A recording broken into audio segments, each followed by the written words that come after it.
Thank you very much. I want to begin with a story. In 1992, an activist approached Nike Corporation, a firm that had been very much in the spotlight because of its labor practices in poor countries. And this environmental activist told Nike that the air pockets, which had been used at the bottom of his athletic shoes, which are Nike's signature, its key sort of the lightweight plastic air pockets, which were Nike's core competence in athletic shoes, which had enabled it to dominate the market for athletic shoes for over a decade, that it turned out that the air within those air pockets on the bottom of the athletic shoe contained a very dangerous and potent greenhouse gas called SF6. And when after the athletic shoes were used and eventually they went into landfill and the bubbles burst, a huge amount of greenhouse gas was emitted into the atmosphere. And at the height of the production of these athletic shoes, roughly 7 million metric tons of carbon dioxide, about the tailpipes of 1 million cars, were emitted into the atmosphere. This came as, of course, a shock to Nike, who had no idea that this very innocent technology designed to enable people to run more easily had produced this horrible environmental damage. And Nike decided that it would make a commitment to re-engineer the technology of athletic shoes on the heel in order to reduce this environmental impact. Now, it's important to recognize that Nike was under no legal obligation to do so. There were no laws governing the emissions, carbon emissions from athletic shoes, from their waste. But Nike evidently felt a responsibility. Nike has 120 people on its corporate social responsibility team. It's a company that takes corporate responsibility very seriously. And Nike decided that it would voluntarily make a commitment to change its technology. It turned out that this was extremely difficult because every new gas they tried, which was better for the environment, didn't seal as well. And of course, for Nike, they could not make this trade-off. It was clear that they were unable to make any change which would undermine the quality of the athletic shoe, which was their whole business model. But Nike continued to work on this year after year, experimenting with different gases, and all along saying that they would be unwilling to compromise the quality of the athletic shoe, but they nonetheless would try to address the problem. It took Nike several millions of dollars and 14 years of work. And after 14 years, in 2006, Nike had come up with a new way of sealing the bottom of the athletic shoe, which did not use this greenhouse gas. And it turned out, however, that in addition, the new technology they developed was quite inexpensive, and they could actually then put bubbles, air bubbles, across the bottom of the entire athletic shoe. This was a major consumer breakthrough, the Air Max 360, which became the sort of cutting edge of Nike's new line of products. What's important to think about this is that Nike never advertised this environmental improvement because Nike recognized that their consumers were not interested in the environmental impact of their athletic shoes. They were not likely to buy Nike products because they didn't have this greenhouse gas effect. What they cared about was the quality of Nike's products, which Nike could not compromise. So on the other hand, I think this sort of story shows the extent to which, in this case, a company was able, with enormous effort, to develop a new technology which was good for the market, made it more money, and was good for the environment. But also, I think, shows the limits of what Nike could do in that Nike was unwilling to compromise consumer quality for this broader environmental impact. So let me but I think it also, this case is interesting to illustrate the extent to which corporate responsibility and these expectations have become embedded and accepted by global corporations. Nike, after all, could have said, this is beyond our scope. We don't have a responsibility to do this. We don't know how to do it. We won't accept responsibility. But Nike instead chose to embrace this commitment. And so in thinking about this question, I was sort of putting it into perspective.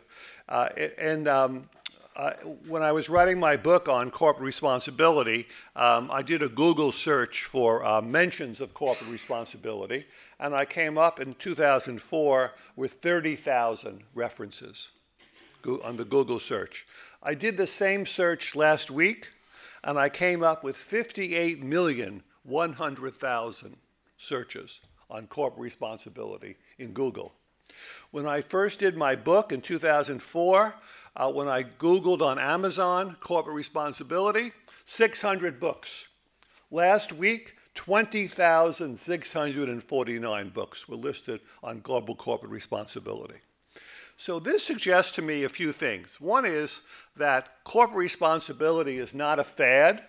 It is not something which comes and goes, but the fact that it has persisted over the last 10, 15, 20 years suggests that it has become deeply embedded in corporate practices. And the fact, significantly, that corporate responsibility has survived and emerged even stronger after the global recession also suggests that this is a very resilient perspective of business behavior. The other important shift, I think, which is noteworthy since I wrote the book in 2005, is the global scope of corporate responsibility. Here we are in Israel having a conference on corporate responsibility. Such conferences have and are taking place in almost every developed and developing country in the world. There are corporate responsibility. I've personally spoken on corporate responsibility in Egypt, in Singapore, in Malaysia, in Japan, in China, and in Canada. And if you look at, for example, the list of ethical funds, which we have, of course, one in Israel, there are about 150 global ethical funds. And now virtually every capital market in the world has one or more social responsibility indexes and ethical funds. So we're dealing with a phenomenon which has become strong, stable, resilient, and has increasingly become globalized, no longer a Western concept. So what do we mean by corporate responsibility? I think the key is about expectations, that we look at a company and we expect the company to deliver value to its consumers, to create wealth, but we also have additional expectations. So we think about the notion of 3 Ps, people, profit, planet. A company should care about profit, it should care about its people, it should care about the environment. We think about the triple bottom line, the same idea of 3 bottom lines, an economic bottom line, a social bottom line, an environmental bottom line. So the notion, I think, of corporate responsibility is that when we look at a company, we see its profits as a necessary component of what we expect of it. We expect a company to create wealth. That's why companies are established. But we also have broader expectations of companies. We expect companies to do what they can to minimize their harmful impacts on society, as in the Nike example, okay? And we also expect companies to use their resources to the extent which they can to try to make the world a better place, beyond necessarily market pressures. So let me turn to the global dimension of corporate responsibility, because I think this is really the focus of our discussion this morning. I think the key for the increased interest in global corporate responsibility is very simple.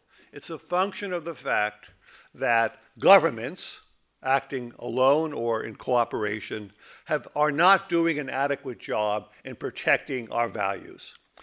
the key to global corporate responsibility is a sense of state failure, of public policy shortcomings, that governments around the world are either unable or unwilling to adequately engage in the level of protection of human rights, of workers, of the environment, of society that we would like them. It's a sense, I think, broadly speaking, of public policy failure. So if governments addressed issues of corruption, clearly we wouldn't have to have codes on corruption. If governments enforced good labor standards for workers in their country, we wouldn't have to have global labor standards. If countries had effective environmental regulations which were well enforced, we wouldn't have corporate environmental codes. If governments had strict food safety standards, we wouldn't necessarily need to have global business standards.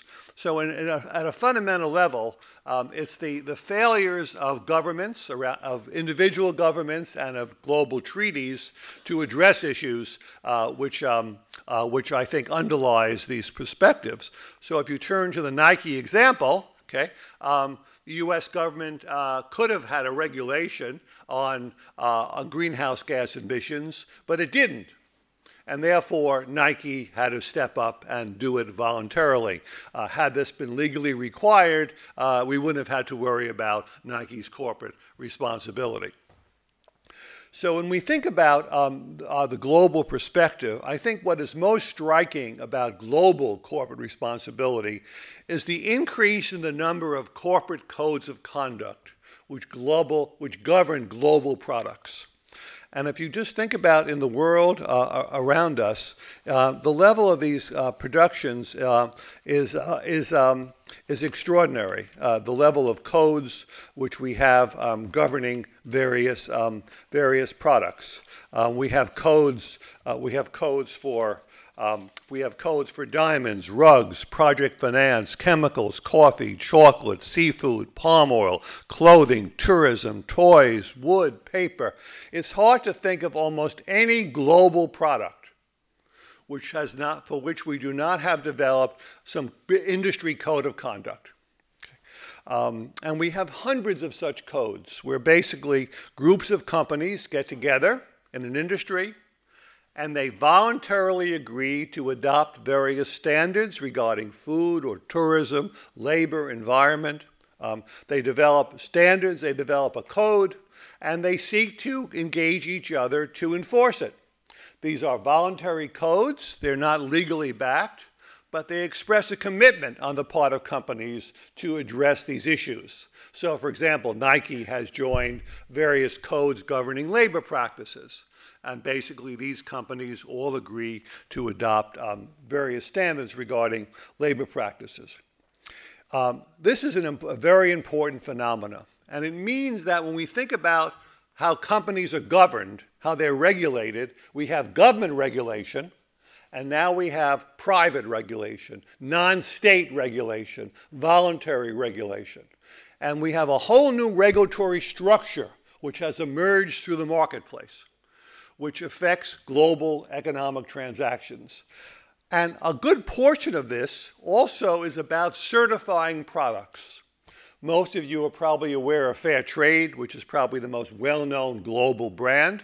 So a fair trade product, fair trade coffee, for example, or fair trade flour, a fair trade coffee product is basically an understanding of how the coffee is produced, the wages and benefits the community receives.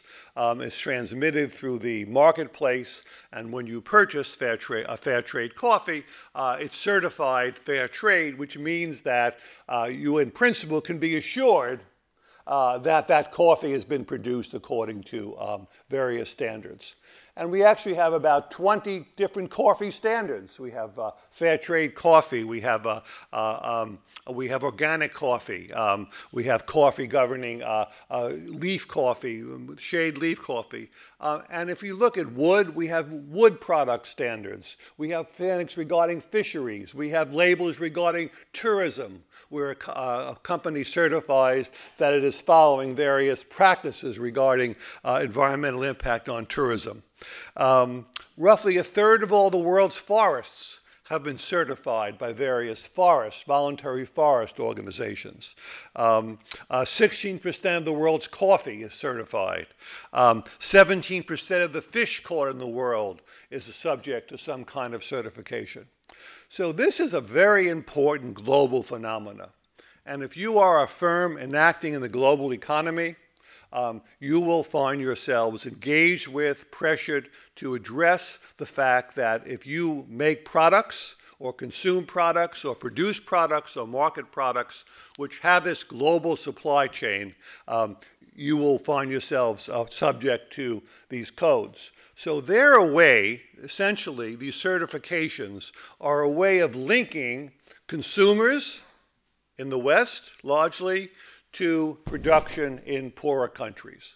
Right. So when I buy fish, for example, certified by a fishing certification organization, I can be assured, in principle, that that fish product, which I'm consuming, was made, the fishery from which it came was managed in a sustainable fashion. Probably the most important such code is the UN Global Compact, which has 7,000 corporate signatories from all over the world, and again espouses some principles regarding products. So the key point I want to emphasize is that global corporate responsibility has become institutionalized through certifications and through these non-state codes of conduct, often involving non-governmental organizations, which have created an alternative set of regulations which exist within the global economy. And this is, I think, a very important phenomenon. So this all, of course, raises the question as to why has all this emerged? Why is the level of interest in corporate responsibility? And I think there are several reasons why we need to understand as to why companies have engaged these kinds of issues. The first, which was suggested earlier, is it's a response to public criticism. Some people define corporate social responsibility, CSR, as corporate scandal response. And a critical part of this story is people, NGOs, and the media following corporate conduct, challenging corporate conduct, and criticizing companies. So much of corporate responsibility is a response by companies who've been attacked, whose brand has been attacked, whose reputation has been attacked, and corporate responsibility, these programs represent an effort by the company to reassert and protect its reputation. And that's a very important part of the story of corporate responsibility. They're a way for companies to defend and protect their brand and their reputation.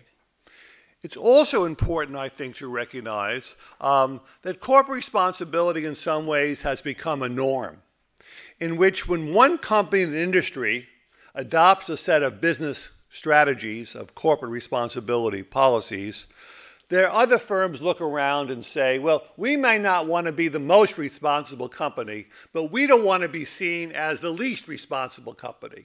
So there is a sense in which you have competitive pressures. Companies are very sensitive to what other companies are doing in their industry. And when major firms in their industry globally adopt a code of conduct, adopt corporate standards, have a corporate responsibility office, issue a corporate responsibility report, have a sense of corporate responsibility commitments, as for example Nike has. When a firm does that, other companies look around and they say, we don't want to be left behind. So the role of norms, I think, is very important. Companies often don't want to be seen as isolated. And I think among managers, and we have lots of survey evidence around the world, managers, I think, believe that these expectations have emerged, they're legitimate, and companies need to address them. And so I think this sense of norms and competitive pressure is important. Companies, by and large, global firms, global brands, do not want to be seen as less responsible than their competitors. They may not want to be seen as more responsible than their competitors, but they don't want to be seen as less responsible. And so this has, I think, become an important dimension. So, for example, a case of Starbucks. Starbucks was under pressure to adopt fair trade. Starbucks has their own coffee standards, but nonetheless, they were under pressure to adopt specific standards, including fair trade coffee. And again, when a firm like Starbucks begins to market fair trade coffee, all the other major global coffee companies will do likewise. And similarly with Nike, and if you look at all these major firms, it's a similar product, a similar dimension. So one is it's part of reputation management. Two, I think it's linked to the emergence of norms, business norms. And also, I think it's linked, I think that an important role is played by reputation management. If you think about the ethical funds, which we have all around the world, including in Israel, companies, for some reason, like to be listed by those funds. They see it as sort of a badge of reputation, of recognition. So those investment funds don't make a difference in their share price, but if you look at the annual report of any corporation, they're very happy to list in the report all the ethical funds in the world which hold their shares. And this is part of their reputation management. It's part of those investment funds and all the hundreds of awards, the 100 best ethical companies, the 50 best companies in the environment, the 100 best companies for women to work in, et cetera, et cetera, et cetera. We have hundreds of awards, these lists of good companies offered all around the world. And companies, for whatever reason, care about those lists. And they want to be included. And that's an important pressure. A few years ago, I was teaching it at a program at Berkeley, and there was a list by some organization of the 100 most ethical corporations in the United States. And I circulated the list to the students, and it turned out that year, the #1 company was Intel. And all the students who worked for Intel were happy. They were proud. They knew about it. Their company had told them. They were proud. Did this compensate for their wages, their working conditions, their promotion? Of course not. But it was part of what they liked about. It improved their sense of reputation and morale. So employees are also an important constituency. And for many companies, depends of course on where they are, companies look at corporate responsibility and their programs as a way of helping to improve employee morale, to retain good employees, and to recruit good employees. Companies don't want someone not to work for them because they have a bad reputation. Okay. And the MBA labor market is a very important market. And companies want to be able to attract the best talent they want. And they may not get someone to work for them because of their corporate responsibility reputation, but they don't want someone not to work for them because of their bad reputation. And so even you see, for example, on Wall Street now where the investment banks, in their recruiting, in addition to talking about their enormous compensation packages, also talk about the various social and environmental programs which they're committed to. So employees are an important constituency, and if you look at corporate programs and corporate reports, the major audience for much of what companies do for corporate responsibility is not the public, it's the people who work there. Okay? And that's important. People at Nike, for example, know that story, though the rest of us don't. Another part of it is, of course, consumers.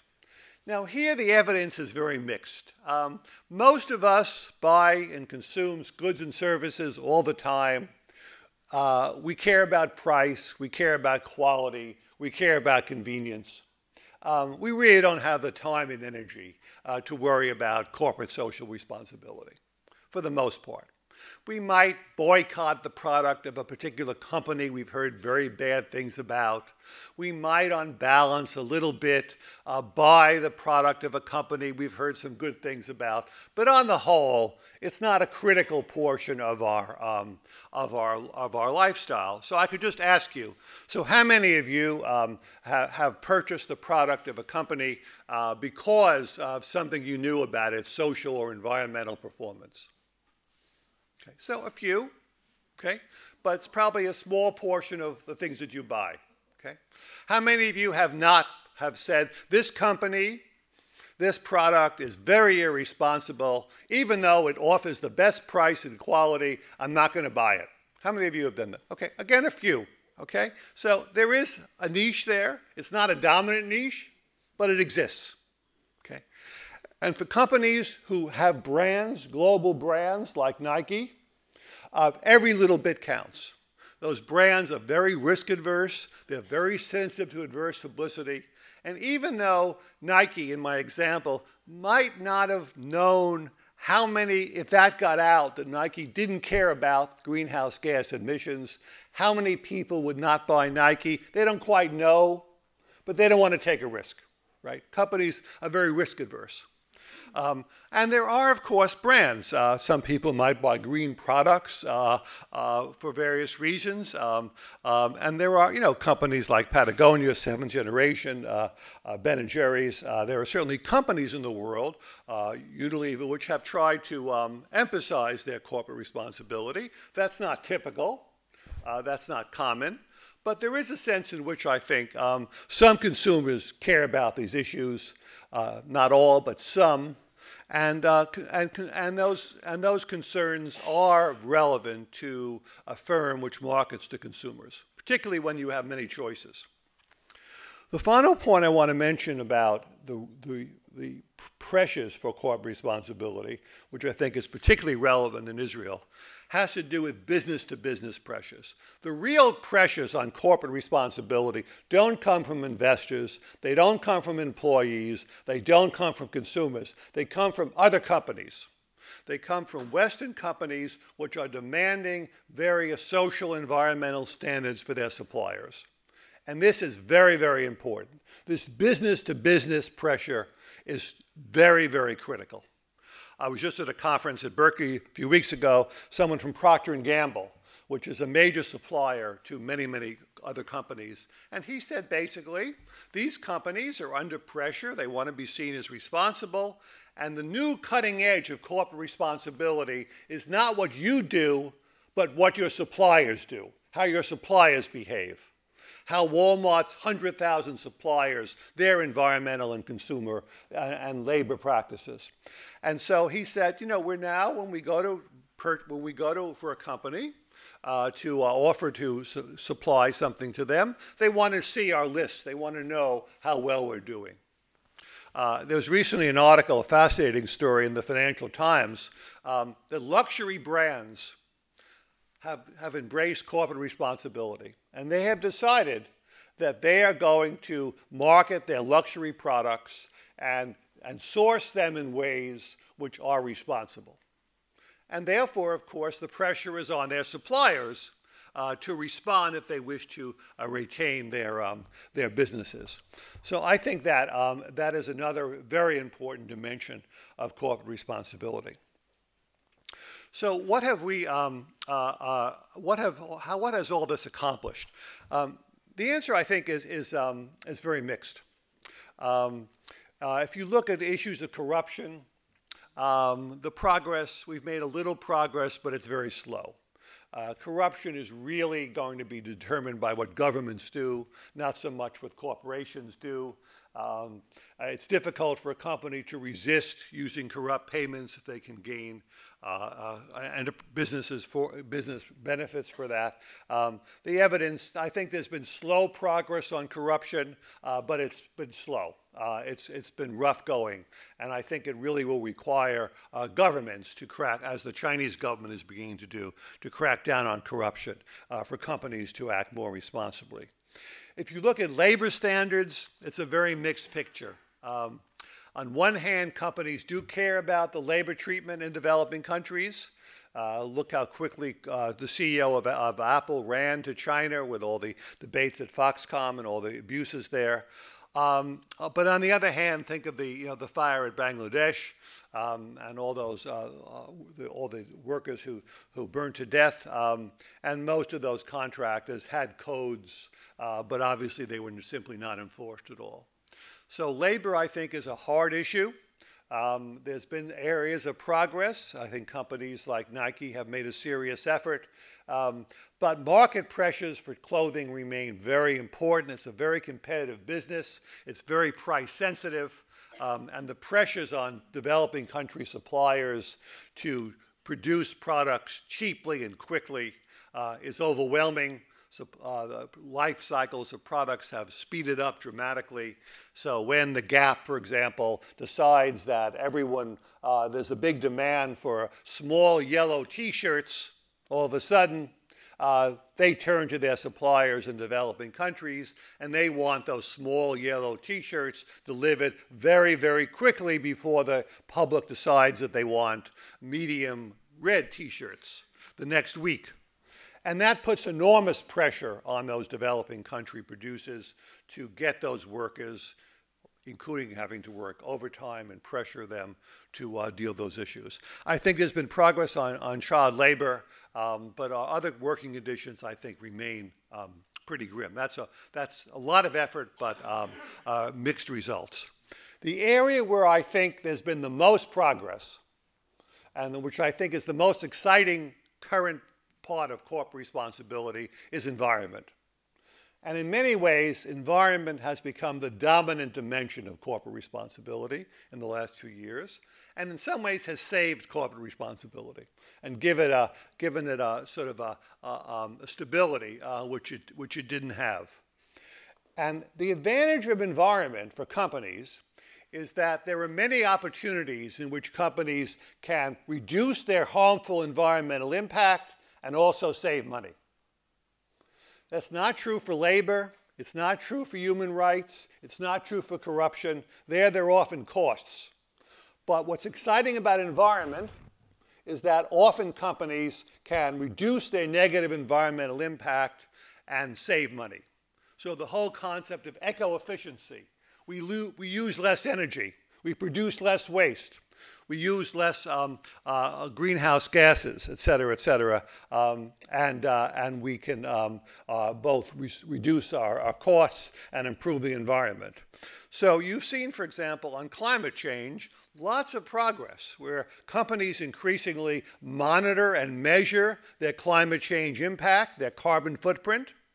They monitor and measure the carbon footprint of their suppliers. They establish standards for reducing their carbon footprint, for improving their environmental efficiency, and companies have often made considerable progress in achieving those goals. So I think the environment is a very important dimension of corporate responsibility. Let me give you just one example from Walmart. So Walmart began thinking about how they can improve their environmental performance and save money. And one of the things they discovered some years ago is that liquid detergents for washing machines used to come in big boxes filled with water. The water was built in. And then you'd pour it into your washing machine. And someone in Walmart said, this is extraordinarily inefficient.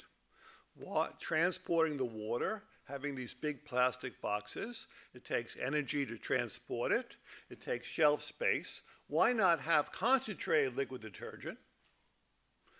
And then people will put it into their washing machines and the water will be added automatically.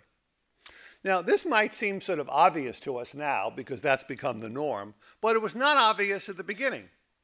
And when Walmart went to Unilever and Procter & Gamble and said, we want you to redesign your products to eliminate the water, the company said, we can't do that because someone will go to the store and they'll see a big box for a certain price, and they'll see a little box for the same price, and of course, they'll want to buy the bigger box because it will create more value for them.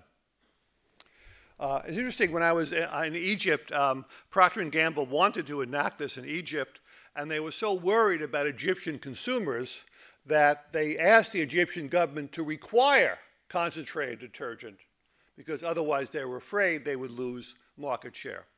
Anyway, Walmart worked with Unilever and Procter & Gamble, and we now, of course, have a global norm. We all have concentrated liquid detergent. So you might ask yourself, here Walmart is an obsessive company that cares about lowering its costs. It's incredibly well run. Why didn't they always think of this? Where did they need the environment to think of this? But I think it's important to recognize that one of the advantages, I think, of environmental and sustainable management is it's opened up the eyes of companies and gotten them to think about opportunities for cost savings which they otherwise might not have thought of. And so that has become, I think, very important. Many consumers care about green products. They want products that use less energy. That's also a new opportunity. And companies have engaged, I think, in many, many programs in this area. Let me give one example of another example of a company which has really very much been on the cutting edge of sustainability, which is Unilever. This is the CEO of Unilever. He said recently, "We live in a world where temperatures are rising, natural resources are being depleted," particularly, by the way, water. "Species loss is accelerating, and the gap between rich and poor is increasing. This is unsustainable."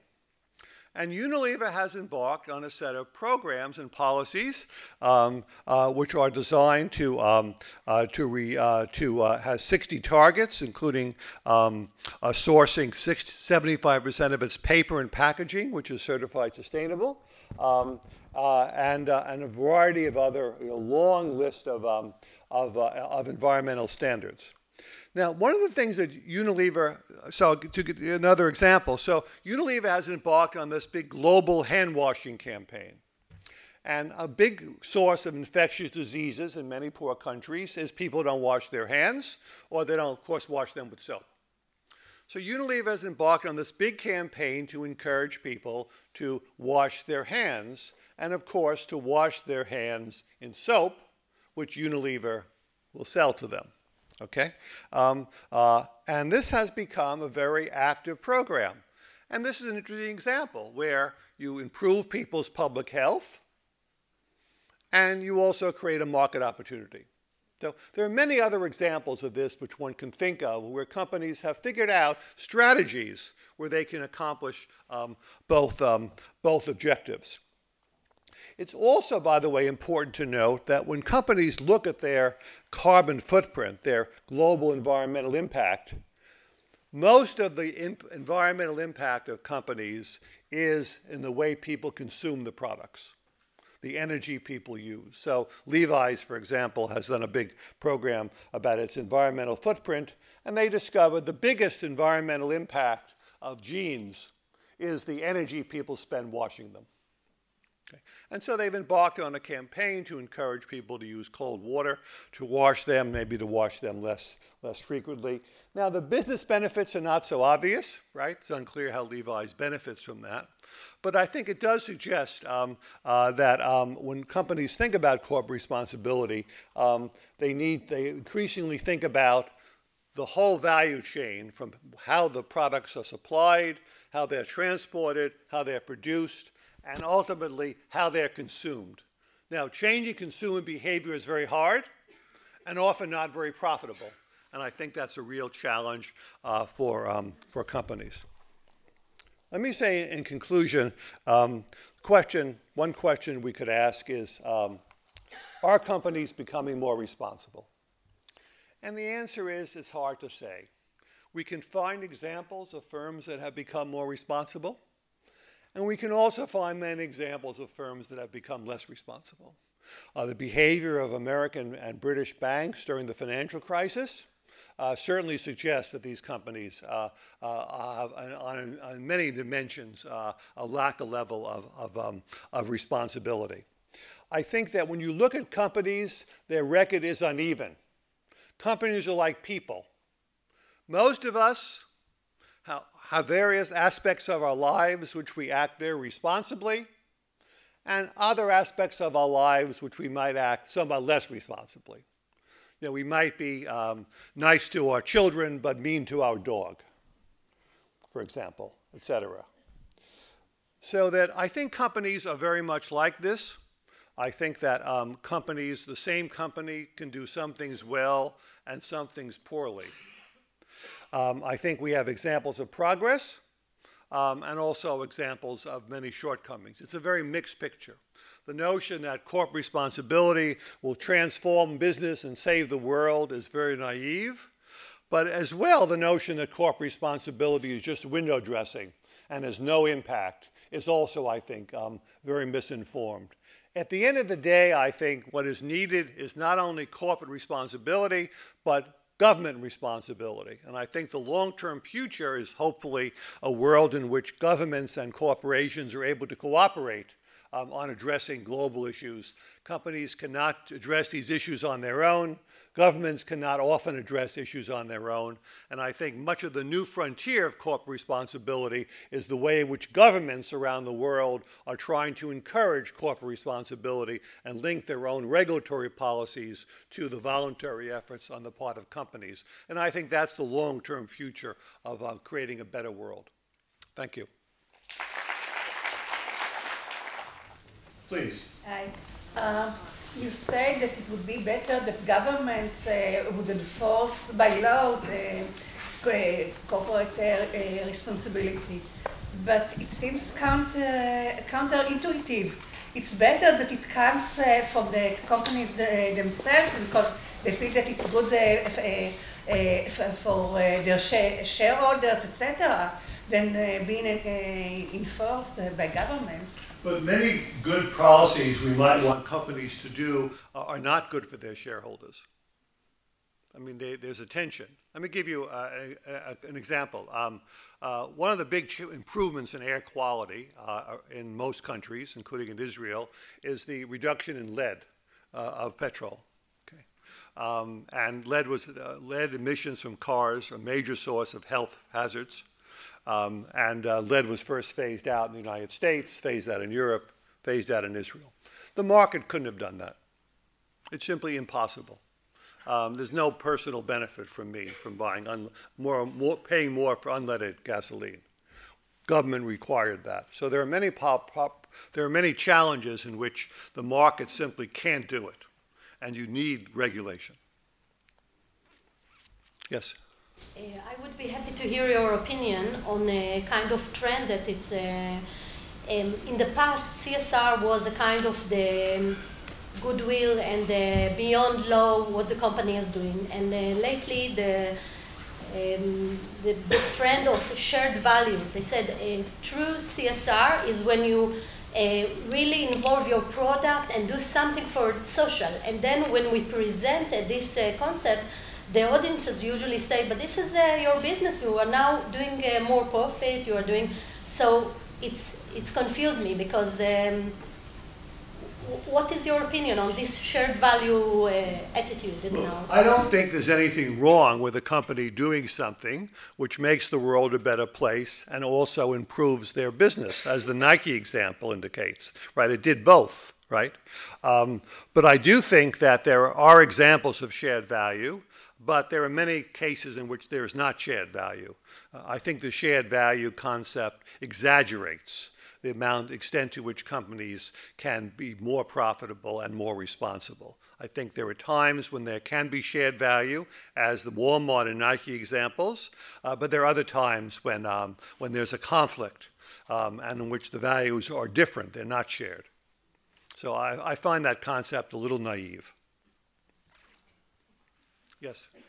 Are there some products where you would say it's simply irresponsible, unethical to sell these products? So I'm thinking of, let's say, the tobacco industry. Yeah. It's legal, they make a lot of money, they give a lot of charity and so on. They're building a lot of wealth for a lot of stakeholders, right, but they're also harming people the way the product currently exists. There may one day be a safer, less addictive product, but until you reach that point, if the company asks you, would you say you should not sell this product, it's irresponsible? I think that product is inherently irresponsible, but I don't think we could ask a company not to sell it. I think that would be unreasonable. We'd have to, I think we could impose regulations, as we have, on prices and marketing and where you can smoke, et cetera. So I think there's where you need government to play a role. I couldn't expect a company to stop marketing tobacco products, but I could expect the government to pressure the company to change its marketing practices and to hopefully reduce the level of consumption. But that would be an example, I think, where the market simply could not work. You'd have to have government. Yes? Could you say something about your experience regarding the linkage between effective enforcement and reporting, mandatory reporting to corporate responsibility? Because in Israel, we lack. Yeah. No, I think mandatory reporting is a very important way in which governments can encourage corporate responsibility. I think it's very important. I think it's a very strategic way in which governments can pressure companies to act more responsibly. They issue these reports, so then people can judge and evaluate them. And the very act of writing a report and making it public often plays an important role in making the company more aware of what it's been doing and what it should be doing and establishing goals. So I think that is a very important and constructive role that governments can play. Yes, sir. Yeah. On carbon footprint certification, do you think there's any regulation, or there should be regulation on what kind of products should be applicable and which have the right to get such certification?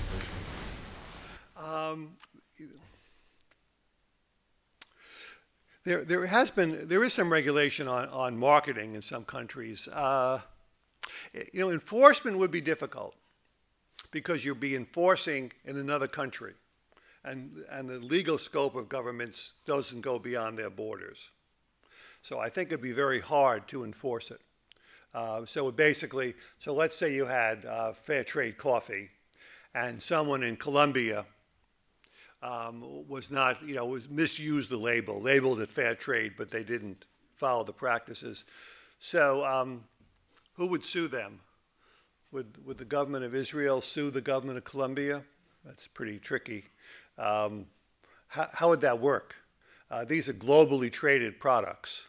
What you do have occasionally, one important example is trade restrictions. And the one example we have is the Kimberley Accord on diamonds, conflict diamonds, in which we have a governmental agreement supplementing corporate responsibility, in which governments agree not to import diamonds from companies which have not agreed to these voluntary private standards.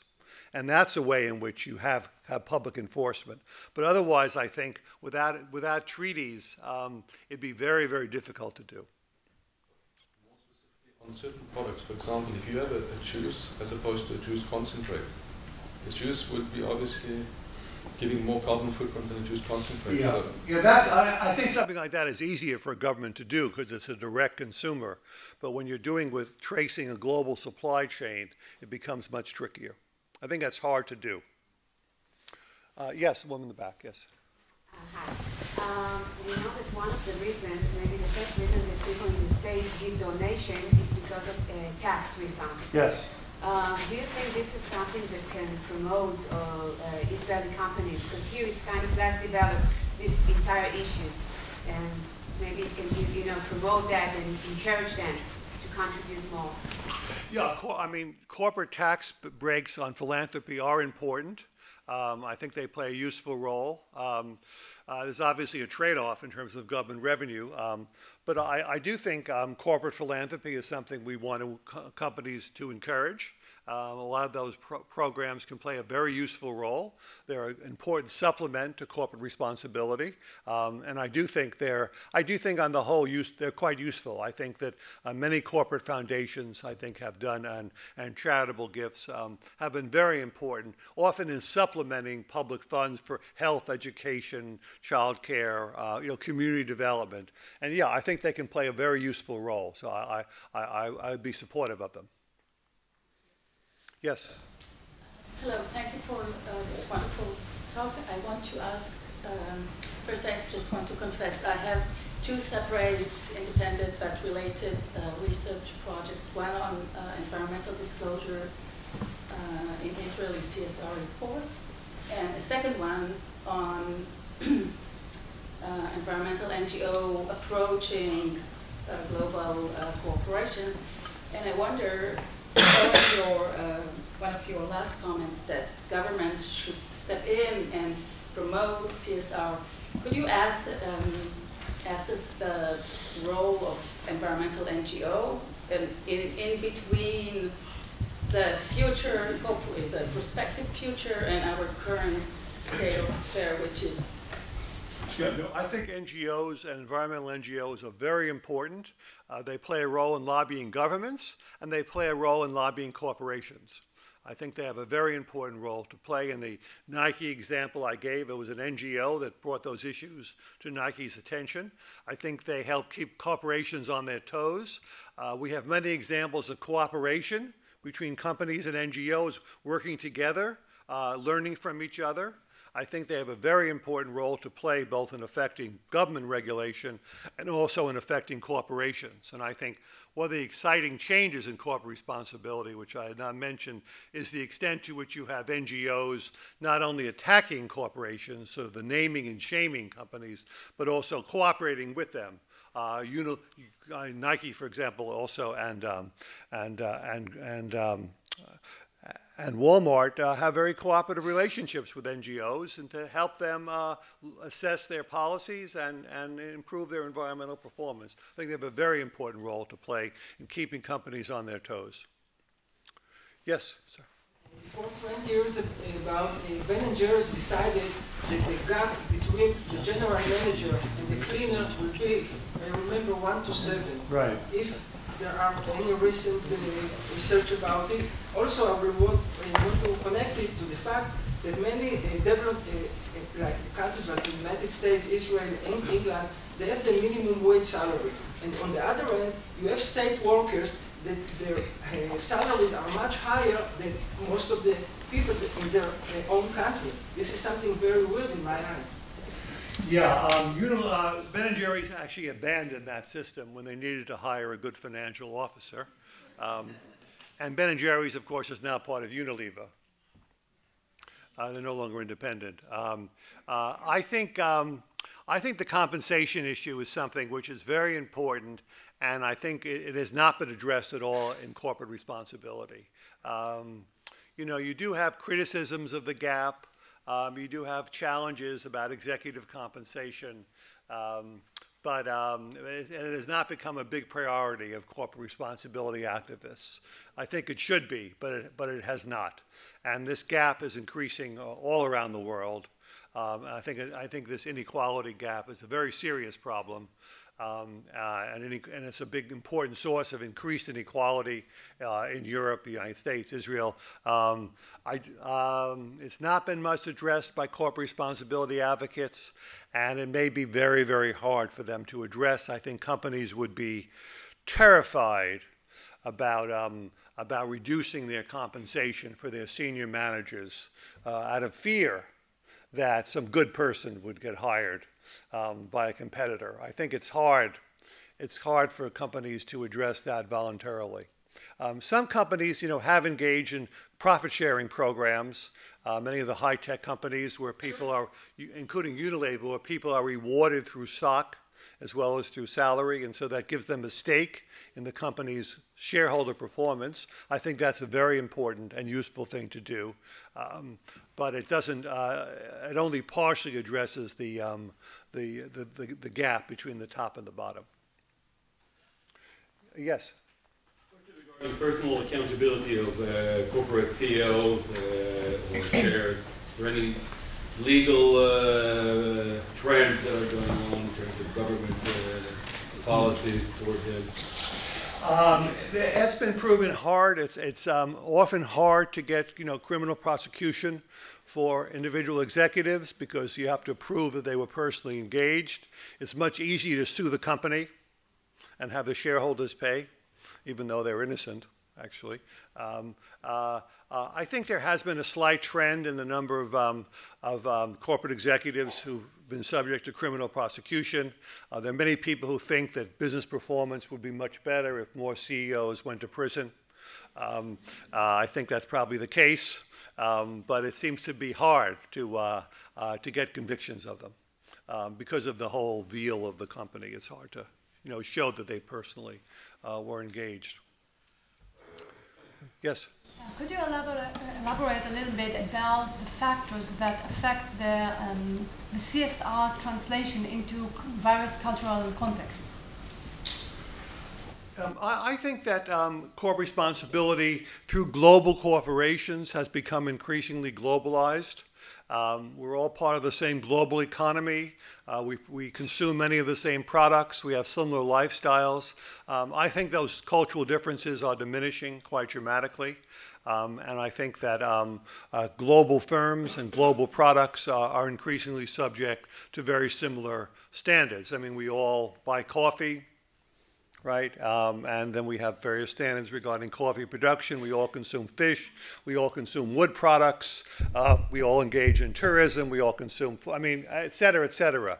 We consume many of the same products around the world. And many of these products are globally sourced and sent around the world. So I don't think those cultural differences are so critical because of global firms and global markets. Increasingly, I think those standards are becoming more similar as people become more integrated into a global economy. Yes? You spoke a lot about, which is often what CSR is related to products, but I'm also interested in services like accounting firms, law firms. They tend to use big buildings. A lot of companies are starting out to build green buildings where you have automatic lights and things like that. So I'm just wondering whether you've seen an increase in the service industry, not just in I don't think generally, but in the example you give, which I could have mentioned, is very important, the green building phenomena. That's become very important when companies erect their facilities.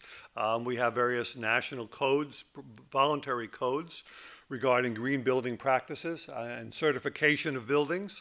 And I think many global corporations, when they do their buildings, when they build their buildings around the world, are very conscious of designing buildings which use less water, use less energy, use fewer natural resources. I think for service corporations, building codes are very important. And I also think many service corporations are thinking about the environmental efforts of commuting. And if you can get people to live closer or use public transportation or more energy efficient vehicles or work at home or not go to conferences around the world but do through video sourcing, that's a way of both saving costs and reducing their carbon footprint. Yes? Can you address the human factor? I mean, how important is the point of view of a manager? I mean, whether they read a book on environment or something and exchange their view on the world, how that factor It's very important. I would say it's the most important. It's critical, their own values. If you look at Walmart, for example, a firm which has probably made a very serious set of environmental commitments, it was the CEO. We visited Patagonia, went on a trip, found God, et cetera, et cetera. The commitment of CEOs is very important. I think it plays a critical role. Unilever, it's all driven by their CEO. I think if you look at companies which have played a leadership role in corporate responsibility, it's due to the personal values and conviction of their chief executive officer, who then sets a tone for the company, which is why many of the most exciting examples, like, for example, Patagonia, are privately held, because the person can really impact their values on the company without worrying about shareholders. And many of the exciting examples, I think, of corporate responsibility are family-owned companies in which the family has a set of social moral commitments, and like Levi Strauss, for example, and it reflects them through the corporate policies. Their role is very critical. Yes? You talked about environmental responsibility being the sort of saviour of CSR, that companies have been able to make real savings and help the environment. And also, by the way, it's measurable, which a lot of these other things are not. You can measure the costs and measure the benefits. And managers like things that you can measure. It's really, it's great. You make operational efficiencies, you measure them, and you claim the environment. My question, David, is isn't all of this just a big bluff? Because today, right, people are talking about externalities, costing externalities, which is about, really looking at the true cost on the environment of doing business, rather than just saving a bit of energy in your manufacturing plant. And there's companies who are taking the route like Puma, who is putting out an environmental profit and loss statement, and other companies who are starting to adopt this approach. Do you think there's anything in that? Is that just more bluff? Is it the right way to go? Do you see that being the trend, this cost of natural capital, costing externalities? Right. I think it's uneven. I think there are certainly examples of bluff and puff, to be sure. But I think there are also an incredible number of impressive examples of companies which have really reduced their environmental impact and really made a positive impact, particularly on energy use. Firms, Apple, for example, improving the efficiency of their products, measuring their carbon footprint. I mentioned Walmart, Nike. So I think it's uneven. I think there's some of it's public relations. But I do think that the potential of win-win situations in environment, that you can actually reduce your negative environmental impact in ways that make business sense, that potential, I think, is much greater than I would have thought several years ago. I've actually been quite struck by, there's a lot there. There's more there than you would think. Maybe less than you think, but more also. Yes? There's one more factor, it's the risk assessment of the companies. Yes. I think from my experience. Take for example the SF6.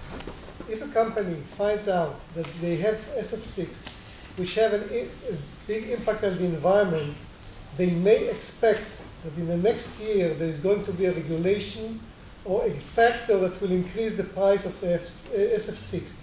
So not just for the sake of the planet, but for their own sake, they should begin to find replacement. And as you said, sometimes replacement take a lot of time to find, so a company should do it as soon as possible, not wait until they begin to hear that there's going to be a regulation. I do think that the fears of regulation can play an important role. This would not be the case in the United States, where we do not have such regulations and are unlikely to have them. So there all we have is companies.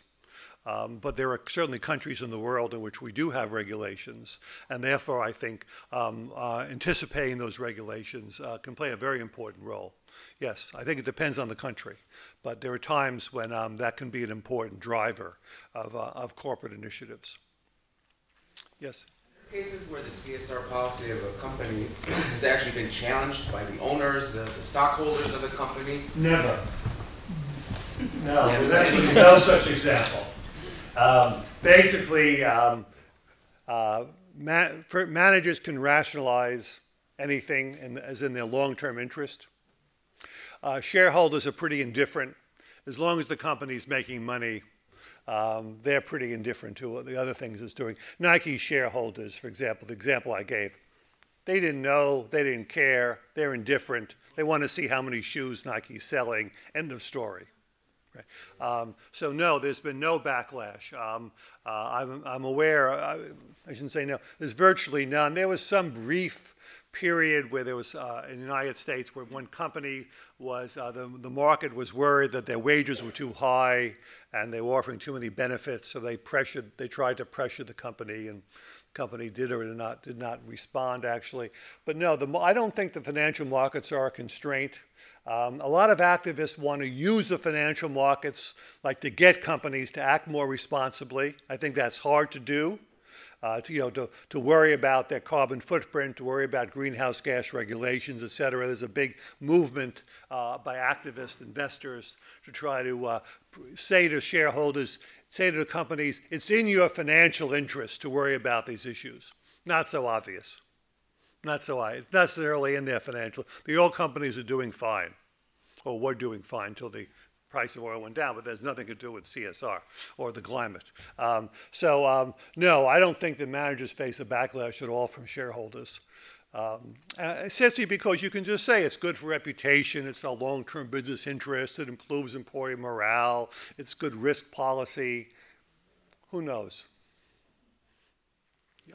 Allow me a little bit to beg to differ on this point. Please. There's a trend. First of all, as what you start to think about the activists is the right direction that it's happening. They're not just saying it's bad financial. They're buying stocks, coming to the stockholders meeting, and then causing the stockholders to realize that the activists are going to cause them damage if they don't change or they didn't. And I know a number of cases already. I'm from the government, so I can tell you this is happening. Companies have changed their policies? They have changed or have reversed or explained it differently. Explained it differently, I like that. There's many different ways of it. Exactly. I agree with in general that it's not natural, but it is happening, and it's happening, and this maybe is the question that I was debating today, so I will ask it. You talk about the good side of everything, but you haven't talked about what I call the misuse of CSR, when either for business, one business will attack the other incorrectly in order to cause a bad reputation, or for other reasons, and I won't go into the Israeli situation where there is even more political use of CSR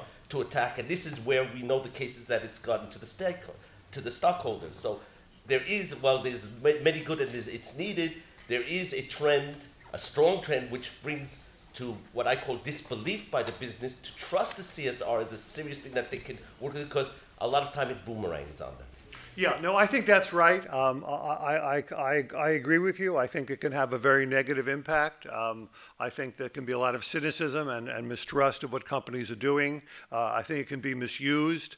I think companies can make claims that people don't believe in, et cetera. No, I mean, this is all private, so there's a lot of room for play, a lot of room for mischief, a lot of room for misleading. This is markets. This is capitalism. What else would you expect? So I agree with that. I think there are negative dimensions to it. I'm sorry if I was too optimistic.